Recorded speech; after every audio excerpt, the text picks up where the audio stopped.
대장군 하진 하면 어떤 이미지예요? 약간 비용신?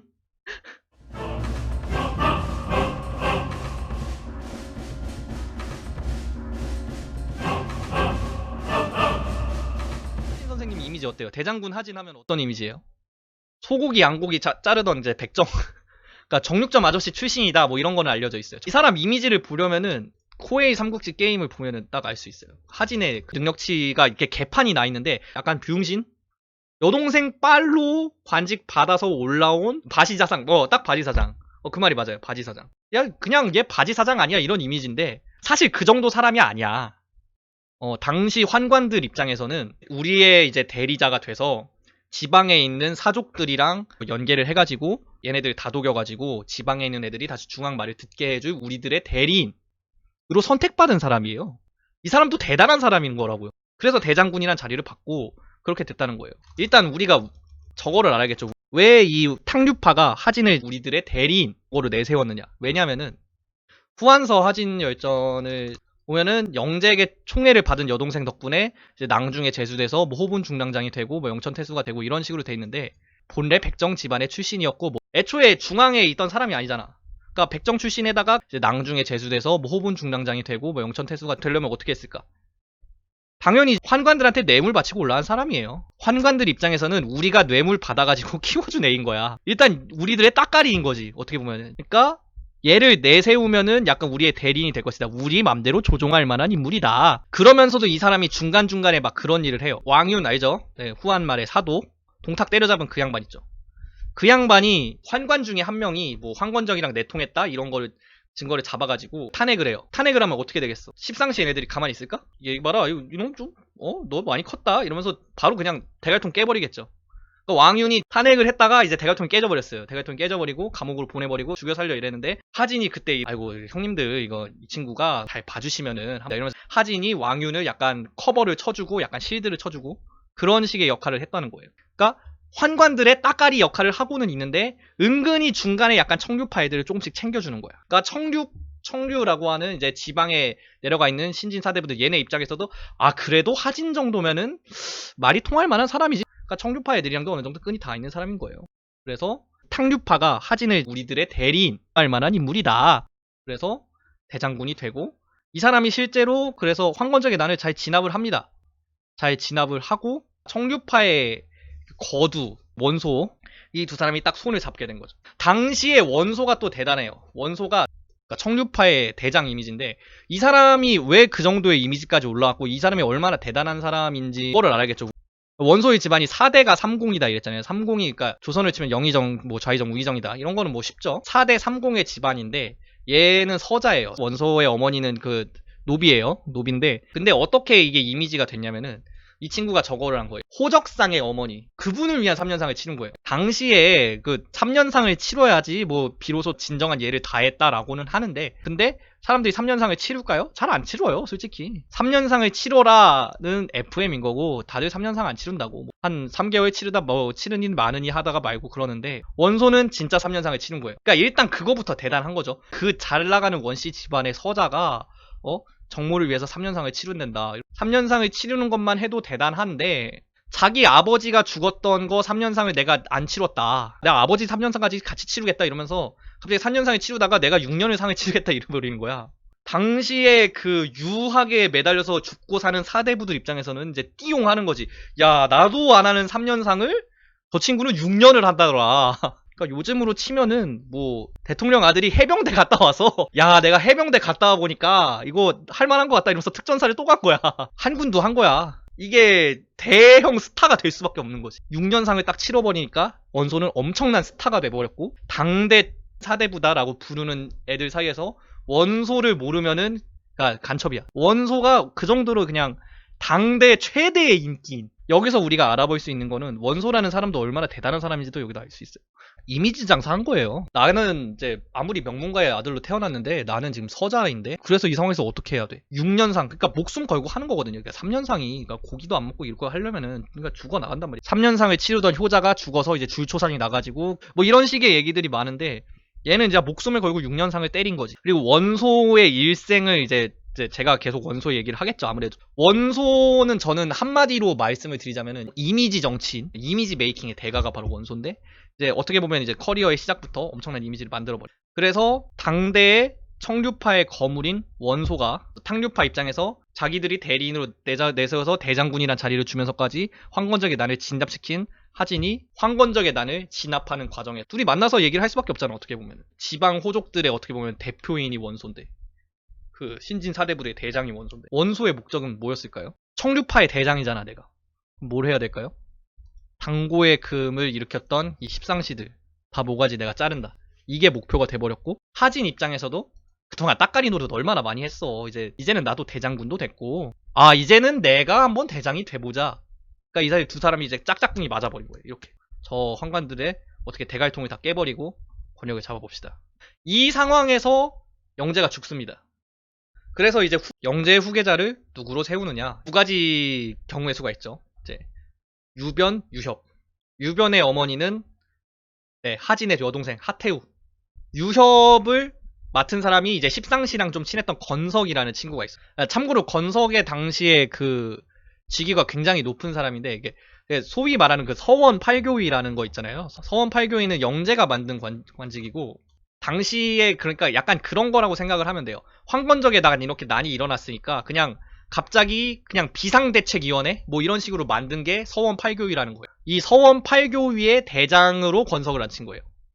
건석이 이제 서원 팔교위의 대장. 이 서원 팔교위 안에 들어가는 게 이제 뭐 여러분 잘 아는 사람 원소, 조조 뭐 이런 이제 당대 유망주 7명 안에 당당하게 원소가 들어갔고, 왜냐면 이제 원소도 이제 4대 3공 가문이니까. 예. 그 가문이 청류파였겠어요? 탕류 가문이죠. 건석이 그래서 이제 하진이랑 맞붙게 되는데, 당시에는 이제 환관들이 여기서 건석을 민 게 아니라 하진을 밀어버립니다. 하진한테 가서 꼬질러버려요. 건석이 당신을 죽이려고 합니다. 그러니까 환관들 입장에서는 아마 원소랑 하진이 손을 잡았다는 걸 몰랐을 수도 있어요. 환관 입장에서는 그래도 우리 따까리였던 친구인데 얘를 올려주면은 이제 우리랑 이제 어떻게 쎄쎄쎄 해가지고 잘 되겠지 이래가지고 약간 건석을 꼬리 자르기 식으로 잘라버린 거야. 건석이 당신을 죽이려고 음모를 꾸미고 있더라 이래가지고 하진이 그 얘기를 듣고 모가지를 잘라버리고, 이제 당연히 황제는 이제 유변 소재가 즉위를 하게 돼요. 소재가 즉위를 하게 되고, 당시에 유변은 어렸단 말이에요. 그러니까 이제 수렴청정 뭐 이런 그때 수렴청정이라는 게 있지는 않았는데, 아무튼 하태우가 그 유변에 수렴청정 하는 것처럼 이제 섭정이 되고, 태우가 전면에 나서서 이제 관리들을 할 수 없으니까 그 태우의 대리인으로 하진이 이제 섭정의 그 장을 맡게 된 거지. 그래서 이제 하진은 이제 당대 최고의 그 직위에 오르게 됩니다. 후한서 하진 열전을 보면은 태부 원해와 더불어 정사를 보좌하였으며 녹상서사를 겸임하였다 이렇게 나오죠. 그래서 태부 원해가 이제 그 원치 가문의 대장입니다. 네. 대장이고, 이제 하진이랑 이제 그 4대 30 가문의 원씨 두 명이 해가지고 이제 하진이 최고의 자리에 오릅니다. 근데 이제 여기서부터 그 연의를 읽으신 분들은 아실 거예요. 그래서 뭐 원소가 황관들을 다 죽이십시오 이런데 하진이 그거는 안 된다. 그러니까 원소가 황관들을 다 죽이십시오 이런데 하진이 내가 그러면 태우님을 설득해 보겠다 이랬는데, 태우가 말을 안 들어가지고 황관들을 또 못 죽이고, 원소가 아니 그러면은 내가 어쩔 수 없으니까 태우를 뭐 협박하기 위해서 동탁 불러들여, 뭐 누구 불러들여 이래가지고 불렀는데, 그때 하진이 암살을 당해서 죽는다 뭐 이런 식으로 스토리가 그렇게 흘러가요.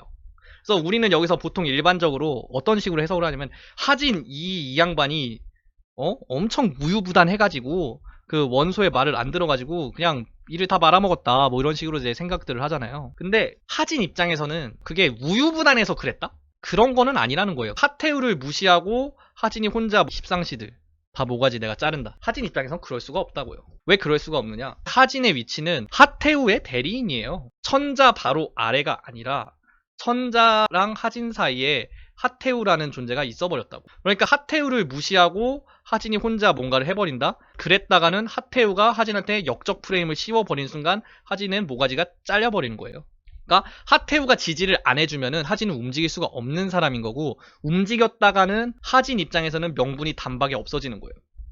그러니까 하진은 우유부단했다? 라고 볼 수도 있는데, 그러니까 그냥 태생적인 한계가 있었던 거예요. 어떻게 보면은. 그렇게 돼가지고 이렇게 시간이 끌린 거지. 그리고 이제 원소가 태우를 뭐 협박하기 위해서 동탁 불러들여, 뭐 누구 불러들여 이랬는데, 이때 또 원소가 또 기가 막힙니다. 사실 원소가 이때 뭘 했는지가 좀 자세하게 나오진 않아요. 되게 두루뭉술하게 나와 있어요. 그냥 원소가 태우를 협박하기 위해서 동탁을 불러들인 게 끝? 약간 이런 식으로 보일 수 있는데, 이게 공손찬전을 보면은 나와 있어요. 아니, 하진이랑 원소랑 그 중앙에서 하는 얘기를 했는데 공손찬 얘기가 왜 나와? 이게 공손찬 얘기가 왜 나오냐면요, 공손찬이 원소랑 나중에 싸우죠. 공손찬이 원소가 역적이다라고 주장하는 경문을 중앙정부에 보낸 게 있어요. 그거를 보면은 원소의 첫 번째 죄에 대해, 과거에 원소가 사회교육이었을 때 무업자들을 불러들이고 하직을 더럽혔으며 정원에게 명하여 맹진의 방화를 하였다, 뭐 이렇게 나와 있어요. 그리고 그 아래에 이제 주석이 달려있는 게, 하진이 거짓으로 무맹도의 정원으로 하여금 군사 수천 명을 풀어 한 해에 도적이 있는 것처럼 하여 흑산백이라 칭했고, 황하의 나루터를 불태워 관청이나 인가가 남아있지 않다고 이 일을 아뢰며 조충 등을 주살해야 한다고 태우를 두렵게 하고 놀라게 했다, 이렇게 나와 있어요. 이게 무슨 말이냐면은, 당시에 원소가 태우를 협박하기 위해서 그냥 동탁을 불러들이고 이런 방화를 하고 막 했던 게 아니라 뭐냐면은, 흑산적이라고 속여가지고 난동을 일으킨 거예요. 왜? 장현전을 보면은 장현이 흑산적을 일으켜가지고 엄청 날뛰다가 중앙에서 얘를 복속시키기 위해서 평난 중랑장 자리를 줬다고 나와 있어요. 영제시대 때. 흑산적이 중앙에 어떻게 보면 인정을 받은 도적 세력이잖아요. 근데 이때 흑산적을 인정해준 사람이 누구겠어요? 황제? 그러니까 황제긴 하지. 황제긴 한데, 황제가 누구한테 명을 내려서 얘네들을 인정을 해줬을까? 환관들이라는 거예요. 그러니까 환관들이 흑산적을 인정해줬어. 근데 흑산적들이 얘 수도 주변에 와가지고 방화를 하고 막 난리를 피우네? 그럼 뭐야? 이거를 흑산적을 인정해준 환관놈들을 탄핵한다 했다. 이게 원소의 어떻게 보면 노림수였던 거지. 이게 이제 원소전에도 안 나와 있고 하진전에도 안 나와 있는데 공손찬전에 나와 있어서, 실제로 그랬는지는 또 약간 의문은 있어요. 의문은 있는데 그렇게 볼 수가 있다는 거죠. 근데 이때 타이밍 좋게 환관들이 십상시에 난을 일으켜서 하진을, 하태우의 칙명을 불러들여가지고 하진의 모가지를 따버리고 이렇게 개판이 납니다. 원소는 그거를 보고 분기탱천해서 들고 일어나서 환관들을 다 죽이고 다니고, 이렇게 중앙은 개 박살이 나고, 그 상황에서 정말 우연히 동탁이 있는 쪽으로 황제가 도망을 쳐버렸어요. 동탁이 황제를 이제 보위한 황제의 후견인, 새로운 후견이 돼버린 거죠. 동탁이 정말 운빨이 좋아가지고 황제를 옹립을 해버렸어. 그리고 하진은 죽은 뒤에 어떻게 됐냐면은, 하진의 부국장 오광과 장장은 궁 밖에 있다가 하진이 해를 입었다는 소문을 듣고 원술이 오광과 함께 궁검을 쳐서 들어가가지고 하진의 원수를 가야겠다 이러면서 막 사람들이 죽이고 다녔다. 그리고 이때 동탁의 동생 동민이 오광 등이랑 같이 행동을 합니다. 그러니까 동탁이 자기 동생을 보내가지고 하진의 죽음에 분노해가지고 복수를 하려는 사람들을 자기 동생을 보내서 끌어들인 거야. 동탁도 굉장히 영민한 사람이에요, 보면은. 우리가 여기서 알 수 있는 거는 뭐냐면은, 하진이라는 사람이 생각보다 멍청하고 막 소위 말하는 고문관이었으면은 부하들이 하진의 뭐 복수를 하겠다 이러고 날뛰는 게 말이 안 되잖아요. 군사 업무를 봤을 때도 부하들도 이 사람을 엄청 좋아했다는 거예요. 그리고 환관들 입장에서는 우리를 내세울 만한 그러니까 따까리로 본 것도 맞지만 청류파랑 중간에 다리를 맺어줄 사람으로 보였던 거고, 청류파들 입장에서도 저 사람을 이제 우리들의 대표로 내세워서 이제 중앙 정계를 진출할 수 있겠다, 이런 사람으로 봤던 거니까 사실 되게 위치로 봤을 때 정치력이 되게 대단했던 사람이었던 거고, 그러니까 부하 관리도 잘했어, 정치도 잘해. 그러니까 하진은 생각보다 되게 뛰어난 사람이었다는 거예요. 그래서 후한서 하진 열전 마지막에 보면은 백정 집안에서 나온 거는 맞는데 여동생이 후궁으로 들어가 귀인이 되었다. 윗사람은 어리석고 아랫사람은 아첨하니 사람들과 신령들이 원망하였는데, 장차 이런 사특한 자들을 바로잡아 사람들의 소원을 들어주려 하였으나 정도가 구부러져서 대신 백성들이 괴로움을 받았다.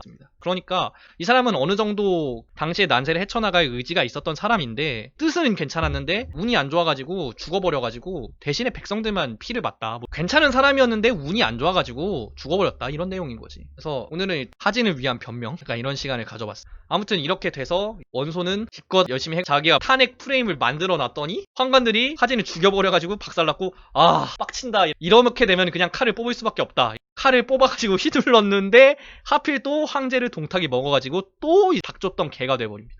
우리 불쌍한 원소가 이 뒤에 어떻게 되는지, 이 이야기는 다음 시간에 하도록 합시다.